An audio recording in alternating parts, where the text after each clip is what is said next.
Argentina vs Switzerland, the extra time battle that nearly ended the champions. What if I told you Argentina were only moments away from one of the biggest shocks of the World Cup? Everyone expected the defending champions to cruise into the semi-finals. But Switzerland had other plans. For over 90 minutes, they frustrated one of the most dangerous teams in the world. Lionel Messi searched for space. Argentina controlled possession.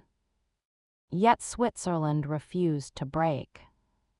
Then came extra time. A dramatic VAR review. A red card that changed everything. And one brilliant moment that sent Argentina through. Was it the mentality of champions? Did Switzerland simply run out of energy? Or did one decision completely change the match? Today we're breaking down every key moment, every tactical battle, and why this became one of Argentina's toughest tests of the tournament. Let's get into it. Before kickoff, Argentina entered the quarterfinal carrying enormous expectations. As defending World Cup champions, many fans believed they would comfortably beat Switzerland. On paper, Argentina had more star power, more experience, and more attacking quality.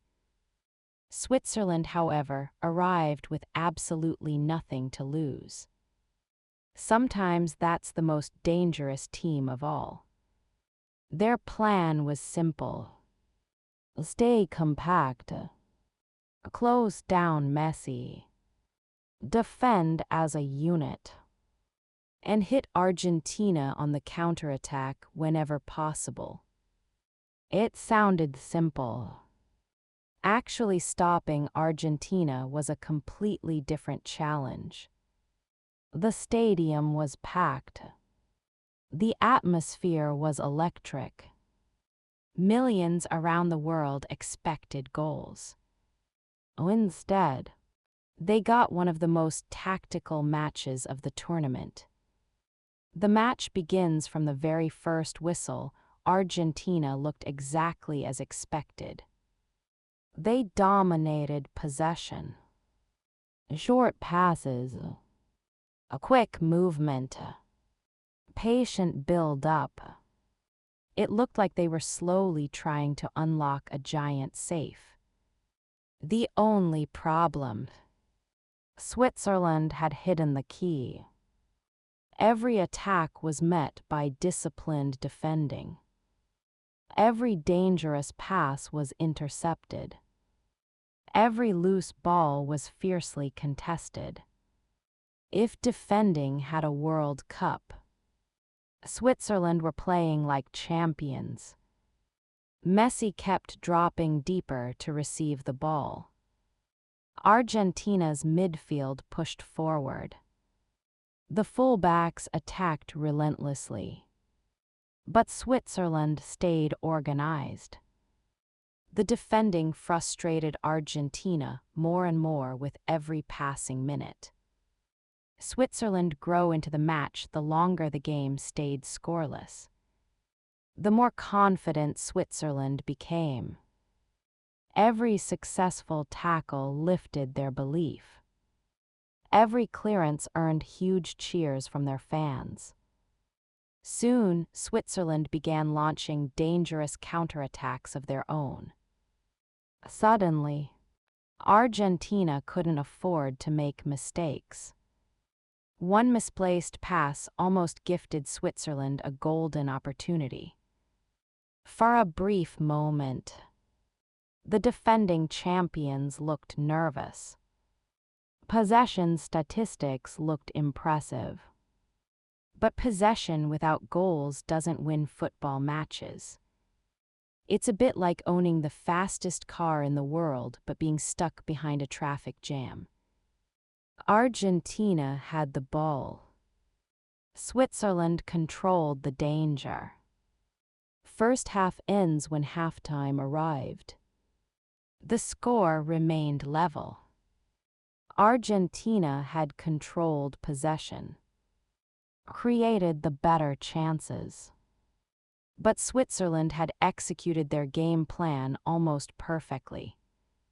As both teams walked toward the dressing room, one question echoed around the stadium. Could Switzerland really eliminate the defending champions? Argentina still looked dangerous. But something had to change. Because patience alone wasn't breaking through. The second half promised more intensity, more pressure, and much bigger moments. The second half, Argentina returned with greater urgency. Their passing became quicker. Their attacks became more direct. The midfield pushed higher. The wingers stretched Switzerland's defense from side to side. Wave after wave of attacks crashed toward the Swiss penalty area. Eventually, the breakthrough arrived. Julián Álvarez found just enough space inside the box to score and finally give Argentina the lead. The stadium erupted. The defending champions had finally broken through. Many fans believed that goal would completely kill Switzerland's hopes. But football has a funny habit of ignoring predictions. Instead of collapsing, Switzerland fought back. They pushed further forward, took more risks, and with only minutes remaining, their persistence paid off. Ndoye found the equalizer, 1-1. The Swiss supporters exploded with celebration. Argentina were stunned. After dominating so much of the match, they suddenly found themselves heading toward extra time. And honestly, if you were watching live, you probably started wondering whether this was about to become the biggest upset of the tournament. But the drama was only just beginning. Extra time, where everything changed as the referee blew for the start of extra time. You could see the difference. Argentina looked determined. Switzerland looked exhausted. After chasing the ball for more than 90 minutes, tired legs were beginning to show. Still, the Swiss refused to give up. Every tackle became harder. Every sprint became slower. But the belief was still there. Argentina kept moving the ball from side to side, searching for one tiny mistake. Then, the biggest moment of the night arrived. Breel and Below challenged for the ball near the touchline.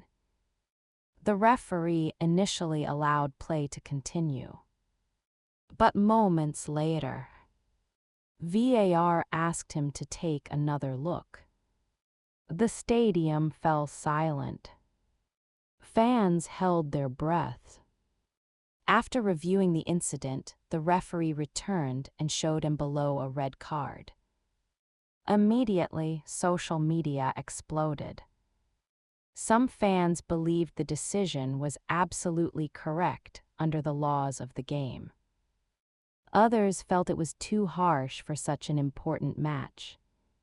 Whether you agreed or not, one thing was certain. Playing against Argentina with 10 men in extra time is one of the hardest tasks in football. Switzerland suddenly had a mountain to climb. Argentina take control with the extra player. Argentina increased the pressure. Their midfield dominated possession. Fresh substitutes added energy. Every attack looked more dangerous than the last. Switzerland defended heroically. Players threw themselves in front of shots. The goalkeeper made important saves. For a moment, it looked like penalties were inevitable. Then, football reminded everyone why fans love this sport. A loose ball fell kindly to Julián Álvarez. One quick touch, one powerful finish, goal. The Argentine fans erupted. Players rushed toward the corner flag. The bench emptied in celebration. After more than 100 minutes of football, Argentina had finally broken Switzerland's resistance. But they weren't finished. As Switzerland pushed everyone forward in desperation, spaces began to open. Argentina launched one final counterattack. Lautaro Martínez received the ball with only the goalkeeper to beat. He stayed calm, picked his spot, and finished brilliantly, 3-1. Game over.